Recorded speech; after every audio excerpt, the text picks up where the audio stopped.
Hey, Rise and Grind. Okay, so I am making samples. So I'm gonna pop on, show you how I'm working today. Our group meeting is tonight at 7. I'm not gonna go into too much detail about that because this is gonna go on YouTube. And so let's get going. So first thing you're gonna need felt samples. I cut my own, but I have a bunch from the consultant store. So you can get these from the consultant store. You can buy them on Amazon. You can cut your own, whatever you want to do. A little pro tip is that the stiffer felt, you can see these are pretty stiff. The stiff cut felt is what you want to get, okay? So I'm making samples of Jade and Jasmine. It is the scent of the month. I might be a little bit late, but the samples are being made and they're gonna get out. This is like the perfect Hollister Abercrombie dupe, I think, with a little bit of like a lemony twist. But it is a super masculine smell. Also, if you don't know, smell the bottom of your bar because when your oils are made into the wax, your oils will settle. And so you get the full depth when you smell the bottom of the bar, okay? Fun fact. Okay, so you're gonna take a piece of felt and let me bring it down, okay? Now I usually use wax paper. I didn't have any today, so we're gonna use foil, okay? So I've already put a whole cube into this warmer. It's so gorgeous, guys. This was the Earn a Kit warmer that we got for free when you earned that last incentive. And this warmer is so fabulous. Okay, so you're just gonna take a piece of felt and you're gonna dip it in. I usually use tweezers. I couldn't find any, so I'm gonna use the back of this baby spoon. Okay, and it soaks up like that. Then you're gonna put it on this, let it dry. Okay, let it dry while you're doing the rest.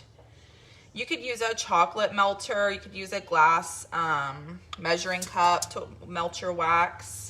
I've shattered a few of those, so I don't use those anymore because apparently I don't know how to warm stuff up in glass measuring cups. I said you could use a chocolate melter. You can use an old warmer. Whatever you use that gets the job done. Okay. So you can see I'm gonna let these just soak up. Okay, and eventually I'll do all of them, but this is the first one, so it's gonna take a second. So I cut my own stickers. You don't need to be this fancy. Go to Avery.com and I can do a whole training on that later. The baby is in his high chair, so bear with me. This is what I just stick it straight on. It says Jade and Jasmine, 10% off in January. And then I'm gonna stick this felt piece that just soaked up all the wax. I'm gonna open this up. It's probably not quite cool enough, but we're just gonna do it for time purposing. So this is all done. This is gonna go straight in. I usually get a little bit of a wider bag, so these are gonna fit very snugly. And you can see it fits in there. Done.